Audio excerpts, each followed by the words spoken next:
Hello friends, class 11th chemistry lesson 8 ऑक्सीकरण अपचयन अभिक्रिया में आपका हार्दिक स्वागत है।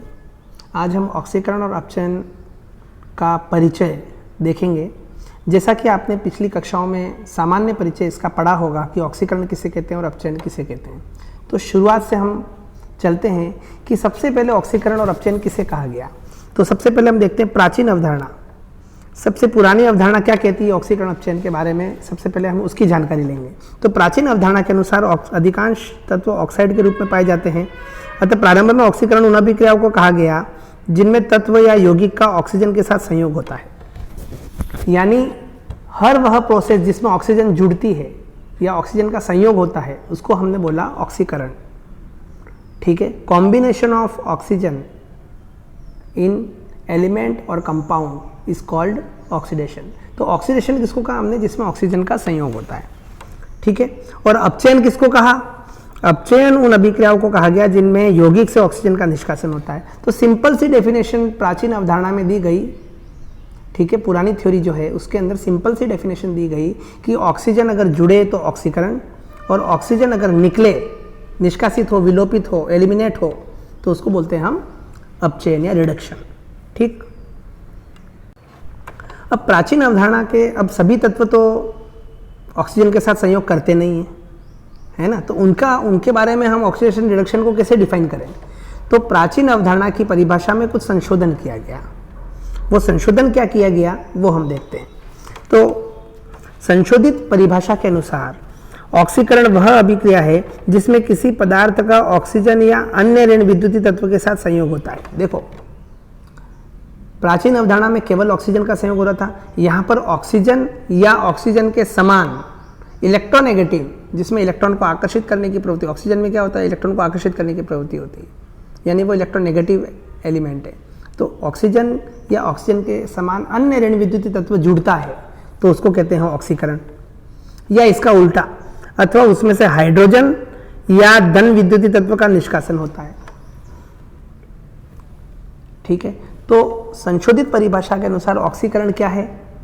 या तो ऑक्सीजन या उसके जैसा कोई ऋण विद्युतीय तत्व जुड़े, या हाइड्रोजन के समान धन विद्युतीय तत्व विलोपित हो जाए, उससे निष्कासित हो जाए, उससे निकल जाए। इस सिंपल सी डेफिनेशन है, आप समझ गए होंगे। ठीक है, तो ऑक्सीडेशन को उपचयन भी कहते हैं। बहुत सी बुक्स में आप देखोगे, पुरानी किताबों में ऑक्सीकरण को उपचयन कहा गया है। उपचयन अपचयन अभिक्रियाएं, है ना। तो ये आप ध्यान रखिए कि हिंदी के अंदर उपचयन का मतलब भी ऑक्सीकरण ही होता है। अब हम देखते हैं इसके कुछ एग्जाम्पल। जैसा कि हमने कहा ऑक्सीकरण, तो ऑक्सीकरण के कुछ एग्जाम्पल आप देखिए। सबसे पहले मैंने कहा ऑक्सीजन से संयोग। तो ऑक्सीजन से संयोग का उदाहरण जैसे कार्बन है, इसकी ऑक्सीजन से अभिक्रिया हुई तो क्या बना? कार्बन डाइऑक्साइड बना। तो ये ऑक्सीडेशन का बहुत ही अच्छा एग्जाम्पल है और सबसे सिंपलेस्ट एग्जाम्पल है। दूसरा है ऑक्सीजन के समान अन्य ऋण विद्युतीय तत्व का संयोग। तो जैसे FeCl2 है, ये है ferrous chloride FeCl2। Twice FeCl2 में जब मैंने Cl2 क्लोरीन जोड़ी, क्लोरीन, अब यहाँ ऑक्सीजन नहीं जुड़ रही है, लेकिन क्लोरीन भी ऑक्सीजन के समान ऋण विद्युतीय तत्व है, इलेक्ट्रोनेगेटिव एलिमेंट है। तो ऑक्सीजन तो नहीं जुड़ रही, लेकिन ऑक्सीजन के समान इलेक्ट्रोनेगेटिव एलिमेंट जुड़ रहा है। कौन? क्लोरीन। तो FeCl2 से क्या हो गया? FeCl3 बन गया। यानी इस FeCl2 में एक क्लोरीन की बढ़त हो गई, बढ़ गया, जुड़ गया। इसको हम कहते हैं ऑक्सीडेशन। ठीक, तीसरा एग्जाम्पल है आपका हाइड्रोजन का निकलना, हाइड्रोजन का निष्कासन। तो देखिए इसका एग्जाम्पल क्या है? हाइड्रोजन आयोडाइड के दो अणु 2Hi की जब हम H2O2 से अभिक्रिया करवाते हैं, ये ऑक्सीडेंट है, ऑक्सीकारक है। ये H2O2 है हाइड्रोजन परऑक्साइड, और ये बहुत अच्छा ऑक्सीकारक है। तो Hi की अभिक्रिया जब हम H2O2 से करवाते हैं हाइड्रोजन आयोडाइड की, तो I2 बनता है। तो देखो आप, और H2O बनता है। ठीक, तो Hi में से H निकल गया तो I2 बन गया ना। तो हाइड्रोजन का निकलना, ये भी ऑक्सीकरण है, ध्यान रखना, हाइड्रोजन का निकलना भी ऑक्सीकरण है। और चौथा है धन विद्युतीय तत्व का निष्कासन। अगर हाइड्रोजन नहीं निकले और हाइड्रोजन का कोई भाई निकले, जैसे कोई धन विद्युतीय तत्व निकले, अन्य सोडियम, पोटेशियम, मरकरी, इस टाइप का कोई मेटल, है ना, धन विद्युतीय तत्व, तो जैसे 2Ki पोटेशियम आयोडाइड की जब हम Cl2 यानी क्लोरीन से अभिक्रिया करवाते हैं तो इसमें से पोटेशियम निकल जाता है और I2 बचता है, ये भी ऑक्सीकरण है। ठीक, तो अब हम क्या देखते हैं कि ये जितनी भी चारों अभिक्रिया दी इसमें कार्बन का ऑक्सीकरण हो रहा है। देखो कार्बन में ऑक्सीजन जुड़ रहा है। FeCl2 फेरस क्लोराइड का ऑक्सीकरण हो रहा है क्योंकि इसमें क्लोरीन जुड़ रहा है, ऋण विद्युतीय तत्व जुड़ रहा है। HI का ऑक्सीकरण हो रहा है क्योंकि इसमें से HI में से हाइड्रोजन निकल रहा है और I2 में बदल रहा है। और लास्ट है आपका Ki, इसमें Ki का भी ऑक्सीकरण हो रहा है क्योंकि Ki में से भी K निकल रहा है, पोटेशियम निकल रहा है और I2 बन रहा है। तो ये कुछ एग्जाम्पल थे हमारे जिनसे पता लगा सकते हैं किसका ऑक्सीकरण है क्या। ठीक है, तो प्राचीन अवधारणा के अनुसार प्राचीन अवधारणा की संशोधित परिभाषा के अनुसार ऑक्सीकरण क्या है? ऑक्सीजन का जुड़ना या ऋण विद्युतीय तत्व का जुड़ना या हाइड्रोजन का निष्कासित होना या हाइड्रोजन के समान अन्य धन विद्युतीय तत्व का निष्कासित होना। चलो अब हम आते हैं इसकी विपरीत प्रक्रिया के ऊपर जिसका नाम है अपचयन। तो अपचयन क्या है भाई? संशोधित परिभाषा के अनुसार वह अभिक्रिया जिसमें किसी पदार्थ का हाइड्रोजन के साथ संयोग होता है। देखो, या तो हाइड्रोजन के साथ या हाइड्रोजन के समान धन विद्युतीय तत्व के साथ संयोग होता है। जस्ट उल्टा, मैंने कहा ना आपको, ऑक्सीजन का जस्ट विपरीत। तो अपचयन में क्या होता है? हाइड्रोजन जुड़ता है या हाइड्रोजन का के समान अन्य धन विद्युतीय तत्व जुड़ता है अथवा उसमें से ऑक्सीजन अथवा ऋण विद्युतीय तत्व का निष्कासन होता है, अपचयन अभिक्रिया कहलाती है। ठीक है, तो ऑक्सीकरण क्या है? ऑक्सीजन का जुड़ना या ऋण विद्युतीय तत्व का जुड़ना। अपचयन क्या है? हाइड्रोजन का जुड़ना या धन विद्युतीय तत्व का जुड़ना। ऑक्सीकरण क्या है? हाइड्रोजन का निकलना या धन विद्युतीय तत्व का निष्कासन। अपचयन क्या है? ऑक्सीजन का निकलना या ऋण विद्युतीय तत्व का निष्कासन। तो यह ऑक्सीकरण की जस्ट विपरीत रिएक्शन है, अभिक्रिया है। अब देखते हैं हम इसका एग्जाम्पल। सबसे पहला एग्जाम्पल हमने 4 चीज़ें बोली थी। सबसे पहला एग्जाम्पल हम लेंगे हाइड्रोजन का योग। तो अपचयन में सबसे पहला एग्जाम्पल है आपका हाइड्रोजन का संयोग होना, संयोग करना। तो सोडियम है, सोडियम में हाइड्रोजन जुड़ा तो क्या बन गया? सोडियम हाइड्राइड बन गया। ठीक, समझ में आया?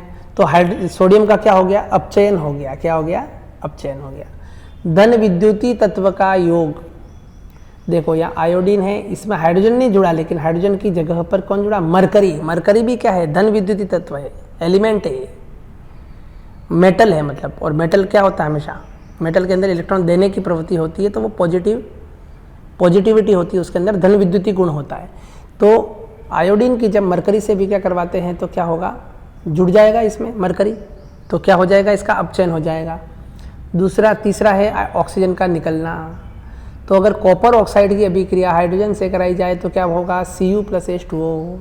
यहाँ पर CuO से ऑक्सीजन निकल गया और कॉपर में बदल गया, यानी अपचयन हो गया। चौथा और अंतिम है ऋण विद्युतीय तत्व का निकलना।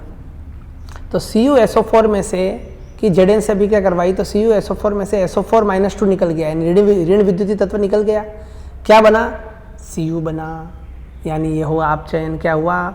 अपचयन हो गया। अब देखो उपरोक्त अभिक्रियाओं में सोडियम का अपचयन हो रहा है क्योंकि सोडियम में हाइड्रोजन जुड़ रहा है।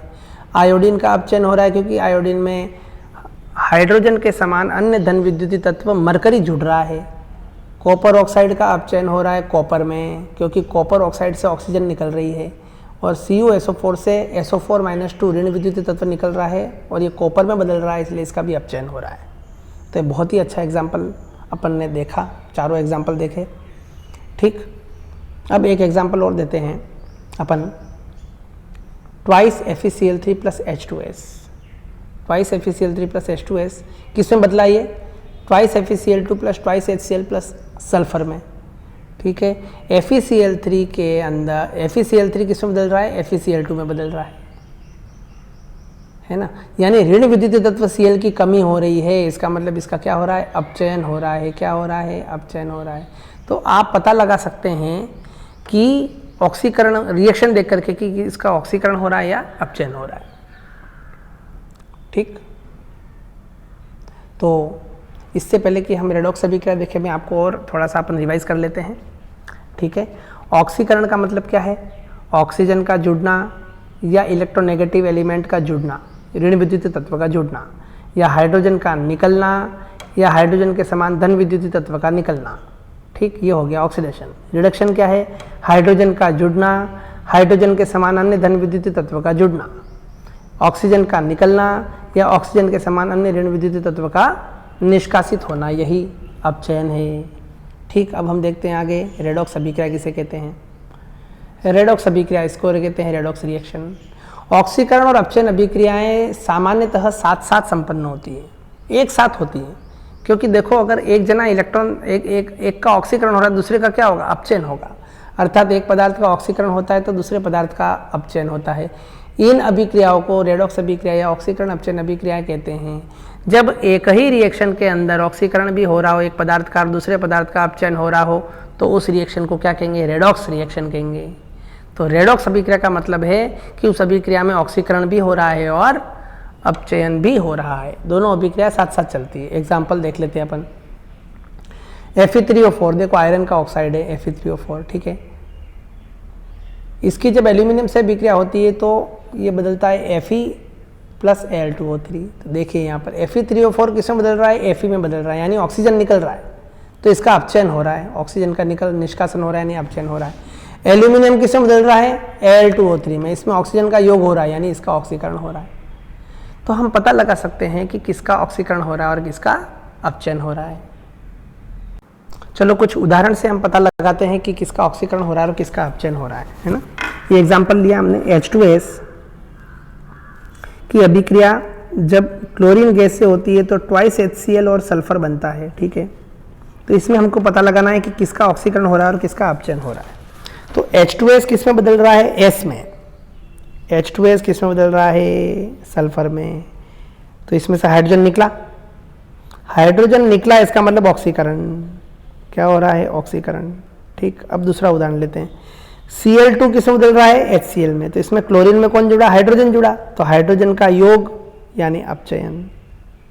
ठीक, तो क्या हम क्या कह सकते हैं कि H2S का S में ऑक्सीकरण हो रहा है क्योंकि इसमें से हाइड्रोजन निकल रहा है, और Cl2 का HCl में अपचयन हो रहा है क्योंकि इसमें हाइड्रोजन जुड़ रहा है। चलो एक और उदाहरण लेते हैं। SnCl2 स्टेनस क्लोराइड, इसकी अभी क्या करवाते हैं? फेरिक क्लोराइड FeCl3 से, तो क्या बनता है? स्टेनिक क्लोराइड SnCl4, और इधर बनता है फेरस क्लोराइड FeCl2। ठीक, अब देखो यहाँ SnCl2 किसमें बदल रहा है? SnCl4। क्लोरीन की संख्या बढ़ गई यानी ऋण विद्युतीय तत्व बढ़ गया, ऋण विद्युतीय तत्व क्लोरीन का संयोग हो रहा है यानी ऑक्सीकरण हो रहा है। दूसरा है FeCl3 बदल रहा है FeCl2 में, ठीक है। तो इसमें ऋण विद्युत तत्व Cl की कमी हो रही है यानी उसका निष्कासन हो रहा है यानी अपचयन हो रहा है।